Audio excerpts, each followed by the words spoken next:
Russian forces and their Donbas counterparts are traditionally portrayed by Ukrainian and Western mainstream media as indiscriminate barbarians. Their viewers and readers are often just a couple of clicks away from terrifying footage that rubs their noses into a near-perfect trap designed to demonize anything to do with the word Russian. And the narrative accompanying it is often a complete fantasy. Take this breaking news story from the BBC. The British broadcaster suggests that the building pictured is in Ukraine and was destroyed by a Russian strike. Now, that could not be further from the truth. How do I know that? Well, I'm standing right next to this building right now. It's behind me. And I know for a fact that it was destroyed during barbaric and chaotic artillery shelling of peaceful civilians in Donetsk by Ukraine and not Russia. Such fake news regarding the almost 9-year conflict in Donbas has been surfacing in Western media on a regular basis. And it took me only 5 minutes to find a few examples.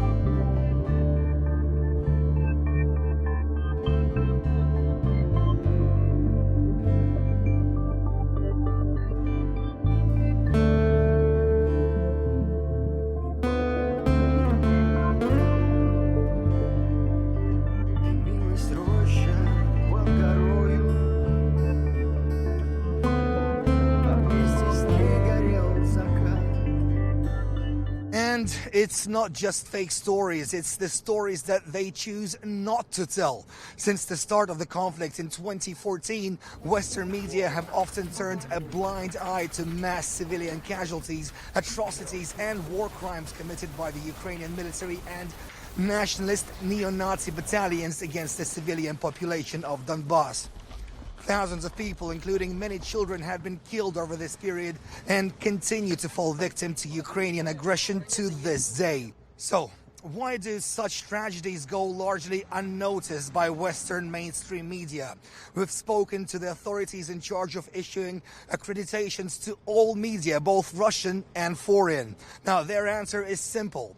Western media is absent from Donbas. The main foreign media, such as the BBC or CNN, were here a long time ago. The last time the BBC was here was the spring of 2016. Since then, they haven't been present here, they haven't got official accreditation, and therefore they aren't working here. I know they work in a conflict zone, but on the Ukrainian side of the front line. So they can't be objective about what's happening in the Donetsk Republic, as they don't work here. RT has been on the ground here in Donetsk and Lugansk republics from the get-go. Over this period, we've seen and communicated with journalists from all over the world, most of whom have come here without any predetermined agenda. However, the presence of the so-called heavy hitters such as the BBC and CNN is something rare to the region.